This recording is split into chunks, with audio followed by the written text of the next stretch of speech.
자, 소유권 보겠습니다. 소유권은 중요하다 그랬죠. 보통 두세 문제 정도는 따박따박 나오는데 세 문제 나올 때도 있고요. 소유권은 물건을 완전하게 지배하는 권리인데, 지배가 뭐였어요? 사용수익 처분이죠. 완전 지배가 뭐예요? 사용수익 처분을 다 할 수 있다 이런 뜻이에요. 용익물권은 사용수익만 하고요. 담보물권은 처분만 제한을 해요. 근데 소유권은요, 사용수익뿐만 아니라 처분까지 모두 할 수 있기 때문에 완전한 지배권이라고 부릅니다. 그 소유권을 제한하고 있습니다. 우리 민법이. 헌법도 마찬가지고요. 민법도 그 소유물을 사용수익 처분할 수 있는데 법률의 범위 내에서만 해라 이렇게 놨죠. 당연하죠.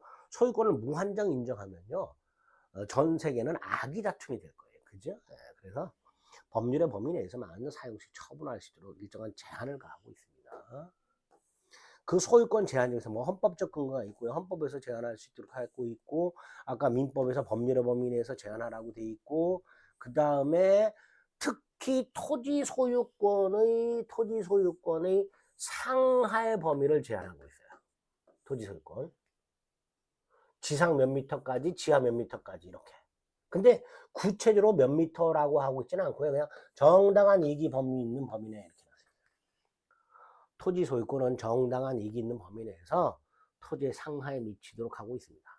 이게 몇 미터까지냐는 구체적으로 사안에 따라 좀 다르겠죠. 다만 두 가지를 좀 조심하셔야 돼요. 하나가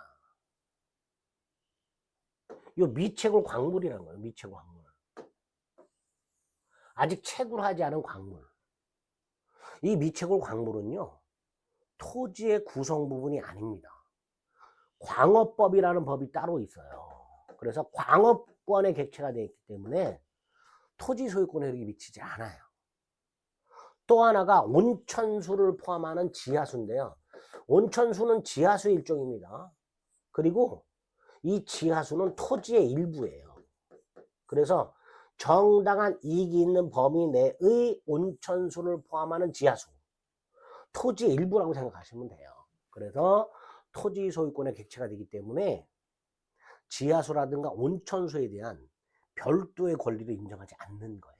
일단 그 정도 확인하시고, 자, 소유권에서 나올 수 있는 첫 번째 파트가 상린관계라는 겁니다. 상린관계라는 건 서로 상자, 이웃 인자를 쓰는데요.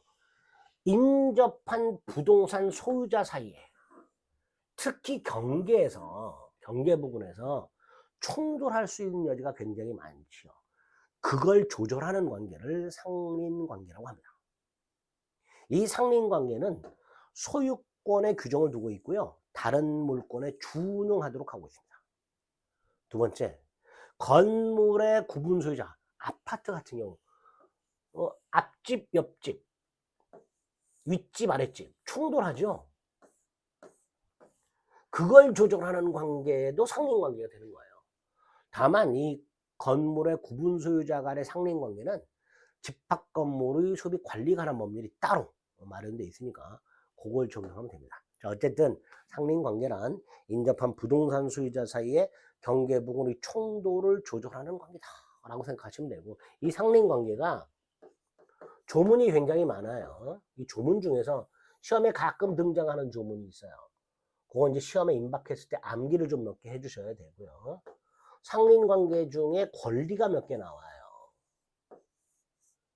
뭐 인지 사용 청구권, 생활방해 금지 청구권, 수도동 시설권, 주의 토지 토행권 등등등 몇 가지 권리가 나오는데, 그 중에서 특히 요거 주의 토지 토행권이라는 걸 좀 개념을 잡아주실 필요가 있습니다. 상린권이라고 보통 부르죠. 상린관계에 규정되어 있는 권리를 말하는데 독립한 물권이 아닙니다. 소유권의 내용입니다. 등기 따위 필요 없죠. 이런 권리들이 있는데, 특히 주의투지 투행권 한번 생각을 해봅니다.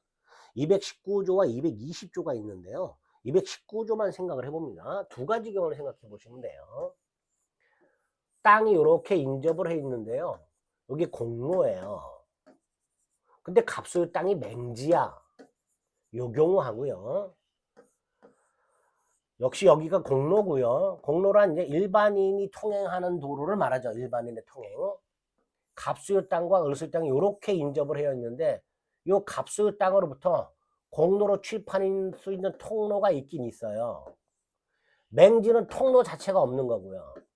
공로로 출입이 가능한 통로가 아예 없는 거고요. 요 경우는 통로는 있는데 너무 폭이 좁아. 그래서 제 기능을 못해.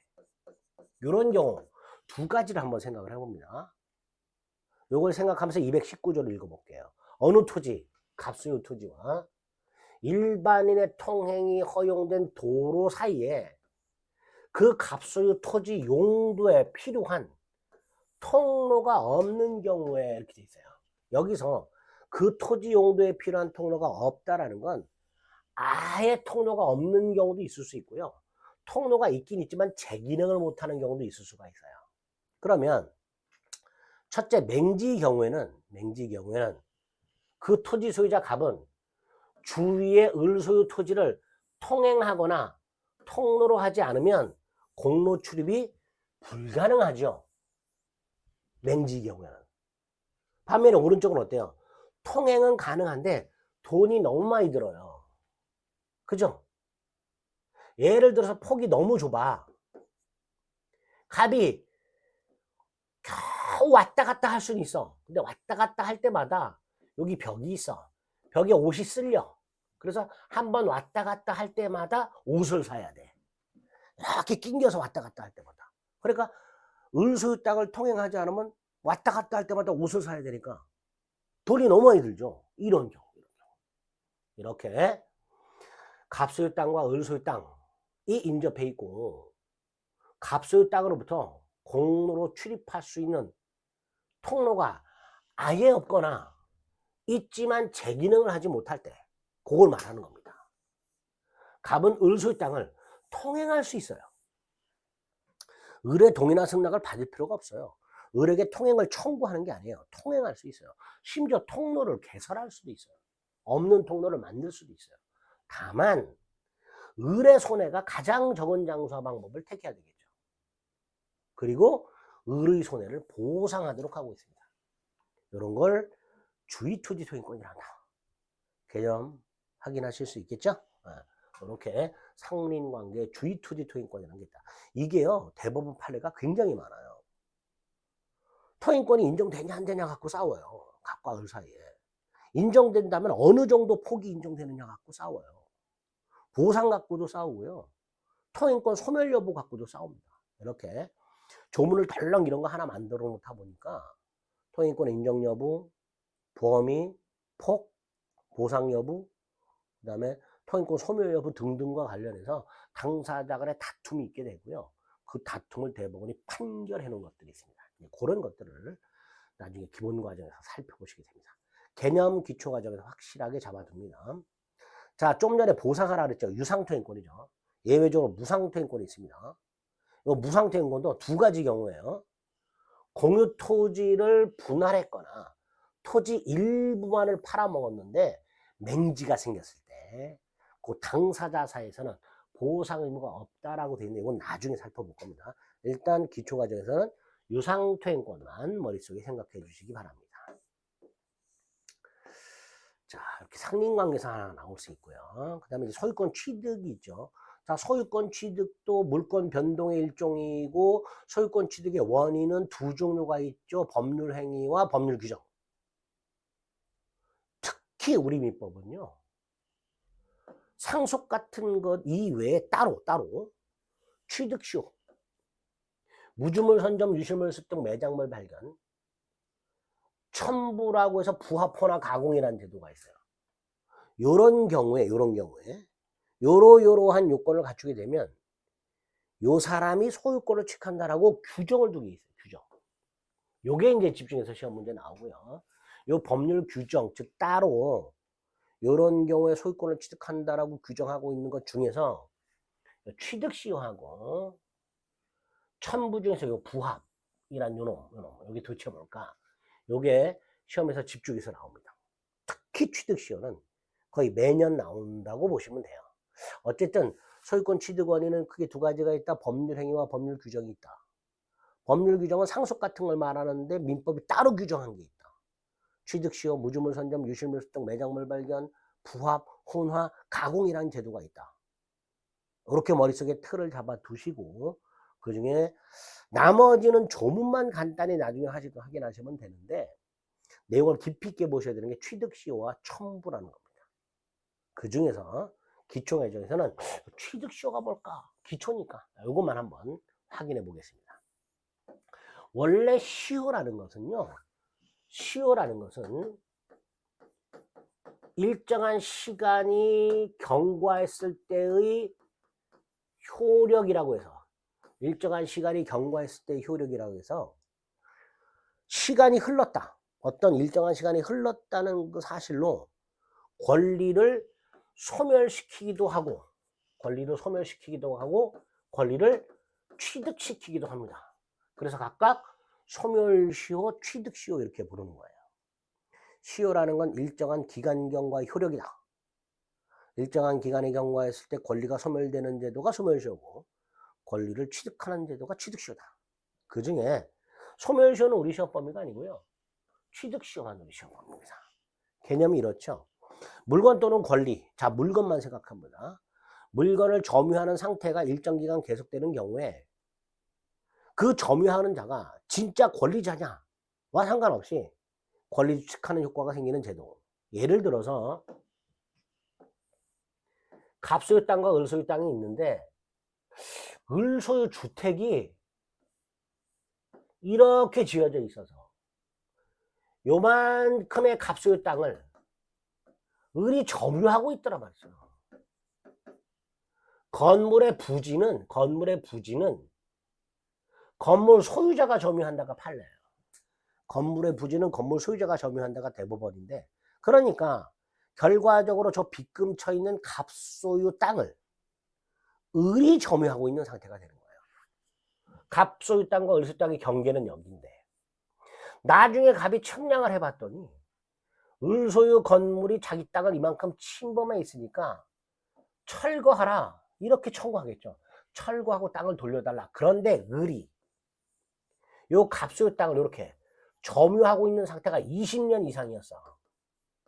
물론 여기에 소유의 사고, 평온하고 공연까지가 포함이 돼야 되지만 일단 단순하게 20년 이상이 됐어. 그러면 오히려 을이 갑에게 땅 소유권을 넘겨라 라고 할 수 있어요. 이게 취득시효입니다. 밑에 얘가 있죠. 갑소유 땅을 을이 20년간 점유하게 되면 설령 을이 그 땅의 진정한 소유자가 아니어도 그 갑소유 땅에서 소유권을 넘겨라. 그래서 을이 소유권을 취득하는 제도가 취득시효다.